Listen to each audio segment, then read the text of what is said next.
Assalamualaikum warahmatullahi wabarakatuh. Wilujeng patepang dangu sareng Kang Dagol. Kurang lajeng gedenya ya carios Sunda ya. Dongeng Sunda. Dina lalakon ngakalakeun siluman bagian ka-8. Kumaha lajeng anak. Makanya kasadayana cara ketan.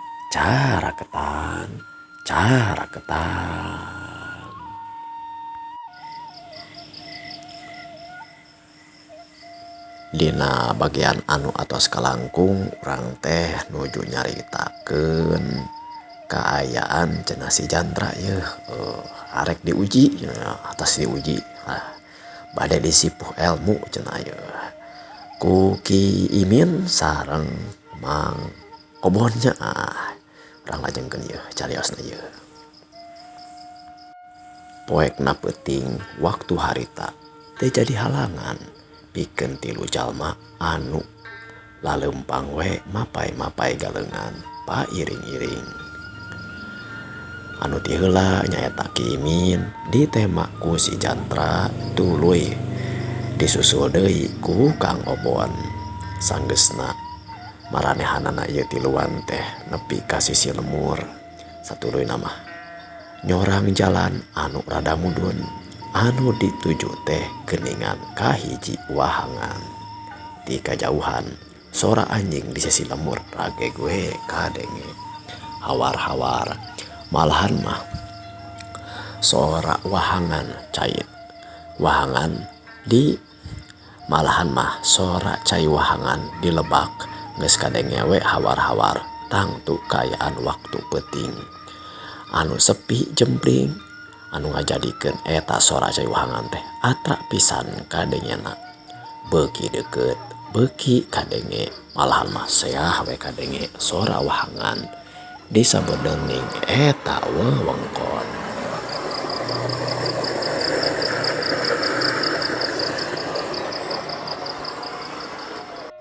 Sanajan bari poek malahan mah di sisi leuweung atawa masih keneh loba tatangkalan di sabeudeurning eta tempat anu tiluan ka anu tiluan teu jadi halangan. Malahan mah cenah ceuk Ki Imin mah alus we urang poek bari ngalatih cenah panenyo dina kaayaan poek mongklengna waktu peuting. Sanggeus aya di sisi wahangan mah satuluyna kadenge Ki Imin nyarita. Jantra ieu dengekeun ku anjeun. Ayeuna anjeun arek dicoba ku aki teh. Arek dicoba kana nguji kana kateguhan hate anjeun. Kana bener-benerna paniatan anjeun. Anu salila tilu peuting ieu meureun khususna atawa tilu poe ieu. Ku Kang Obon oge meureunan geus dibejaan. Yen anjeun teh kudu puasa bari jeung ngalenyepan kana paniatan anjeun. Naon maksud? Naon tujuan anjeun arek diajar kana ilmu bela diri, ilmu pencak silat. Ta ayeuna anjeun kudu kuat kana dodoja. Ku aki jeung Mang Obon arek diuji, arek disipuh eta paniatan teh nah kuat atawa henteu. Kitu nya Ki. Kumaha prak-prakan nyipuh teh Ki? Dengekeun ya. Anjeun teh kudu ngeueum di hiji wahangan. Anu wahanganna teh eta disebutkeun wahangan muhara atawa tempat patepungna. Wahangan hiji wahangan jeung wahangan anu sejen heueuh muhara teh disebutna diistilahkeunana. Tuh, kapan di ditu teh wahangan Cihejo jeung di dieu wahangan Cikahuripan. Tah ieu palebah muharana anu satuluyna mah kaitupan. Mapa itu jadi wahangan Kacihuripan. Cikahuripan tah di dieu teh lebahan muharana. Rada jero ku aki geus diukur-ukur yeuh. Aya meureunan semet bujal anjeun mah atawa semet bujal jalma anu geus dewasa. Tah anjeun kudu ngeueum ngan anjeun kudu kakeueum tika beuheung atawa tika nutupan kana dada. Usahakeun anjeun eta sapeupeting ayeuna tika engke ku aki di teang deui atawa ku Kang Obon. Anjeun kudu bisa ngeueum di eta tempat. Tika anjeun eta teh waktuna isuk tah. pokona mah berenang tika isuk tika subuh engke pasti bakal diteang ku aki atawa ku kang oboan atawa ku duaan timimiti ayeuna timimiti tengah peuting nyatang tu wae anjeun salila eta ngeueum teh sing bisa-bisa mawa awak sing bisa-bisa mawa patekadan yang bisa mawa kana diri kahiji atur napas anjeun supaya anjeun bisa tetap ngatur kana istilah nama hawa tina awak ulah tika kaburusan ya pasti bakal tiris jeung bakal kaburusan ngan meureun kumaha carana anjeun tetap bisa cicing di eta cai anu tiis komo istilah nama maju di tengah peuting ka dieu mah cai teh memejehna ti tiisna satuluyna anjeun oge kudu kuat tina godaan teu nyaho bisi aya caah dengdeng atawa hujan tah tidinya kudu sing bisa eta mah sabenerna mah godaan bisik bisi aya wae oge tapi henteu sakabehna kitu sabab sok aya anu diganggu kunu perkara-perkara anu pikasieun anjeun oge bakal cicing sing bisa sing kuat pokona mah naon wae aya halangan jeung harunganana naon wae cocobana eta anjeun kudu bisa ti ayeuna mimiti tengah peuting ngeueum di eta cai ti kangge wanci subuh sanggup anjeun leng di dinya teh si Jantra rada ngahulek sabab manehna teh nyaho ti angalna arek dikitukeun cenah cara nguji elmuna cara nguji patekadanana disipuh pangabisana sanajan sabari kitu manehna mikir kalawan anu gancang kudu bisa nangtukeun kana hiji katangtuan atawa kaputusan kulantaran manehna geus gilig pikirna da urang mah cenah manehanana ieu si Jantra teh niat arek belajar kana ilmu bela diri ilmu pencasilat teh kalawan niat nu hade naon wae kumaha wae halangan jeung harunganana arek ieu ku si Jantra teh di sanghareupan dihadapi arek di sanghareupan atuh kalawan teu mikir lila si Jantra satuluyna cumarita insyaallah ke upami kitu mah naon wae ari meureunna da ieu tujuanna oge tos jelas kuring teh arek diuji arek disepuh ilmu kalawar ngalakukeun perkara-perkara anu saur aki tadi dicarioskeun nya insyaallah ku kuring bagde dilakonan ki alus pisan sok kang obon bisi arek cumarita anjeun bisi arek mere papatah teu kudu ki cekap sakitu oge ngan umat-umatnya saja roning anjeun di dinya teh kahiji kuatkeun deui niat kuatkeun deui tekad malahan mah ulah petot-petot minta tulung ka Nu Maha Kawasa ka Allah Subhanahu wa taala kalawan macakeun kalimah thayyibah sabab sabenerna mah akang teh melang tur hariwang dawahanganna mah teu pati gede jeung cobaanna oge lah palingan oge lamun secara lamun katempo ku kapaninyu kasar bah ngan ukur ku poek jeung kasieun sorangan tah tidinya anjeun kudu bisa ngatur kana parasaan anjeun kana rarasaan anjeun ulah kabawa ku sakaba-kaba tah kitu beureun weh ti akang mah mohon Kang nah kitu geuningan geus kadenge ku anjeun meureun Jantranya nyanyaki hayu urang mimitian ayeuna mah urang praktekkeun eta nyipuh ilmu teh kitu cenah pamungkas omongan ti Ki Imin teh.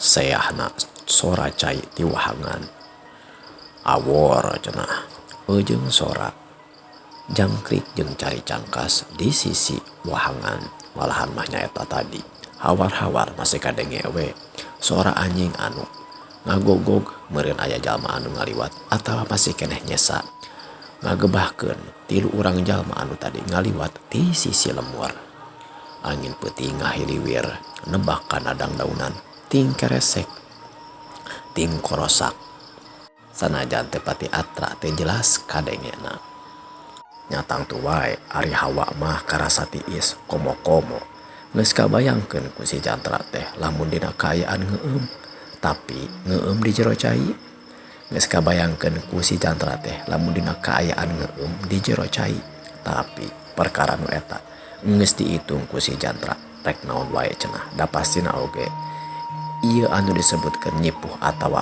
prak-prakan saperti kieu teh geus diitung ku si Aki, ku Aki nanya Ki Imin teh jeung ku Mang Obon moal tika ngabahayakeun, tapi ieu mah nyoba kana awak jeung patekadan manehanana kitu cenah diantarana pikiranana si Jantra teh. Singket carita, ieu 3 urang jalma geus arasup kawahangan, malahan masih Aki mah geus cicing geus nangtung bari babacaan manehanana teh semu kawetan, sedengkeun ari Mang Obon mah tuluy merenahkeun si Jantra supaya kakeueum awakna tika seret dada. Bener we, ari jerona mah palingan semet beuteum atawa semet bujar, tapi si Jantra kudu dina kaayaan bisa ngeueum tika salaput awak atawa tika minuhan nepi kana beuheungna si Jantra. Terus geus mangihan tempat anu bisa kalawan diuk, bisa kakeueum sakabeh awakna tika beuheung teh geus dipernahkeun kitu mah ku Kang Obon satuluyna. Kang Obon mere isyarat yen si Jantra geus siap cenah kana diujina.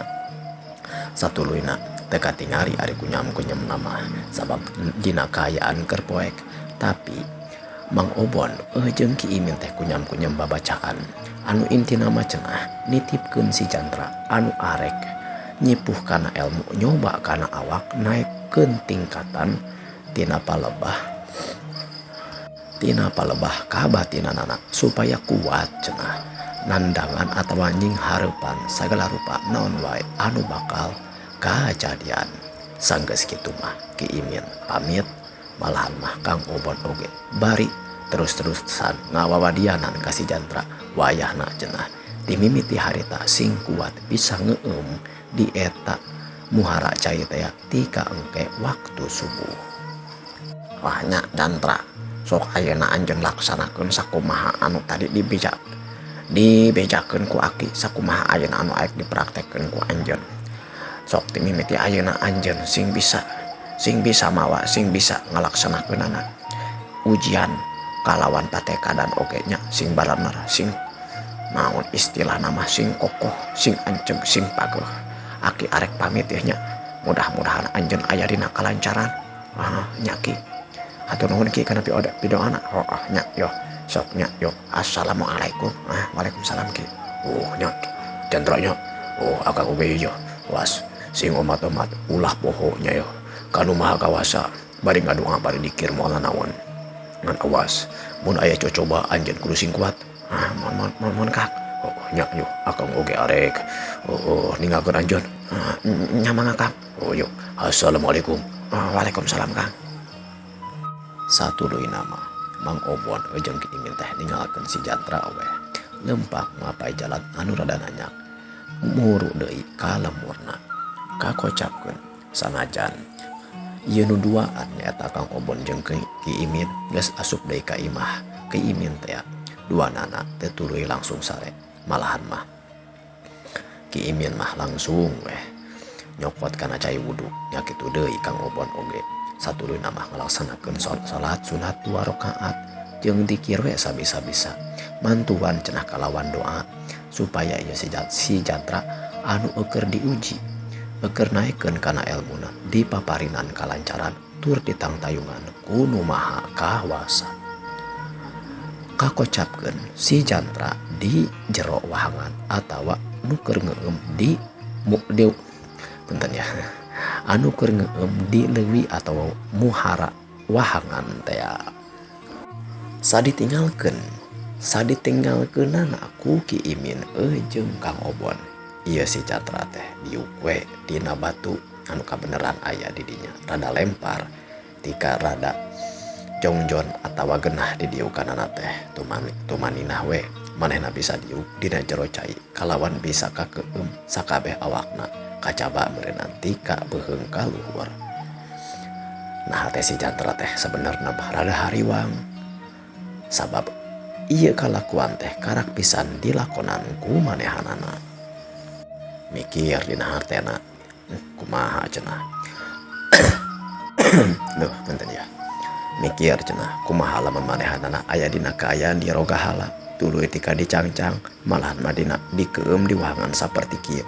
Oh meureunna cenah di antarana ieu meureun maksudna 15 menit ka hiji mah ieu si jantra teh aya meureun kira-kira sapanyopahan mah manehanana teu ngarasakeun kana tiris tapi ka dieu mah karasa pisan tiisna cai malahan mah henteu asup dina jero cai oge kaayaan di luar atawa henteu ngeueum dina cai hawa teh kasakitu tiisna komo-komo ieu mah aya di jero cai rada ngadeg-deg si jantra teh dina kaayaan keur mikir tadi kana pamaksudan itu jeung ieuna sadar meureun geus karasa tiris kieu mah manehna teh kudu bisa ngadalikeun hate jeung parasaan hate jeung rasana pipikiranana oge ulah kabawa ku sakaba-kaba urah rek ngalamun ka itu ka dieu ku kituna manehna ingat yang di papatah hati tadi oge kudu loba dikir jeung museurkeun kana perhatianana supaya bisa lulus kana ieu ujian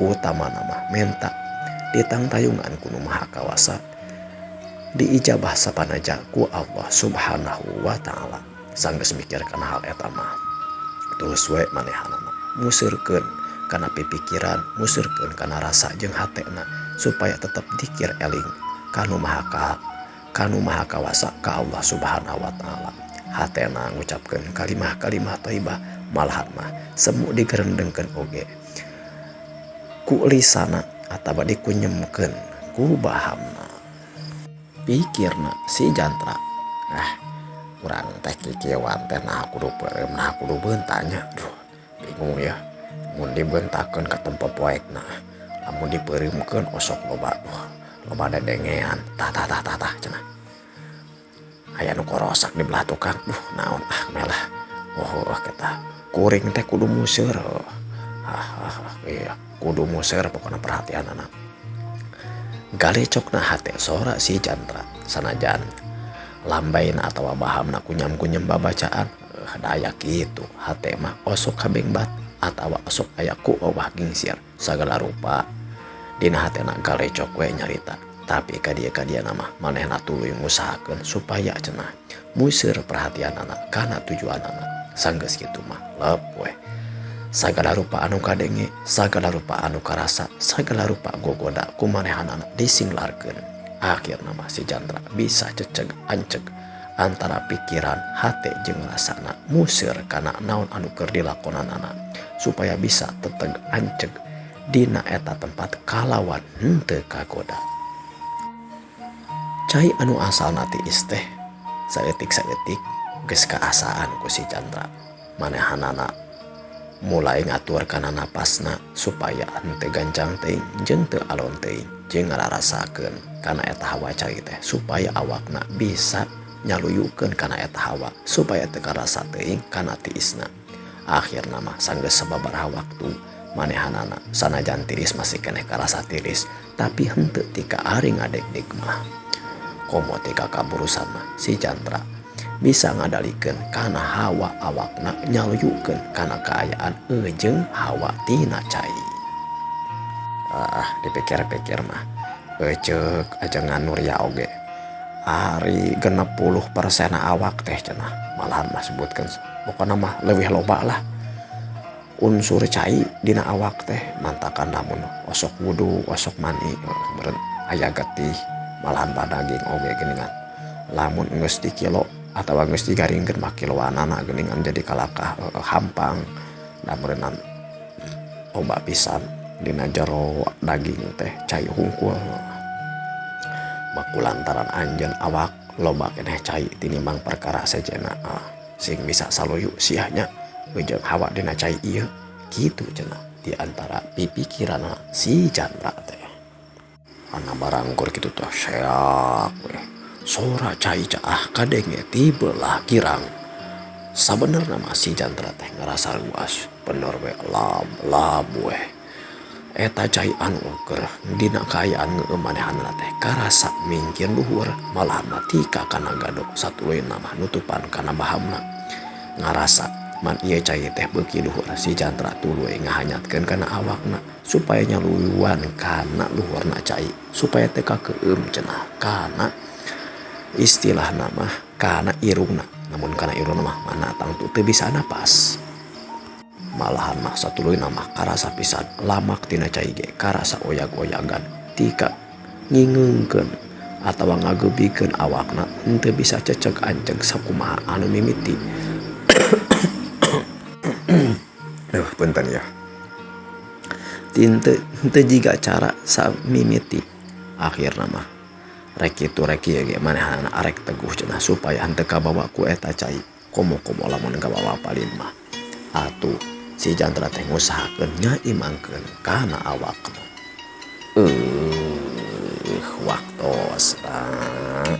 Waktosna parantos cekap kanggo episode nu ayeuna. Aduh kagok ieu keur nyaritakeun diuji na si Jantra cenah ieu keur nyepuh ilmu cenah ieu. Kumaha ieu? Naha istilahna mah nah lulus ya tabante ya cacap tabante cenah ya tatapana diantos wae nya dina video-video salajengna. Wilujeng patepang deui.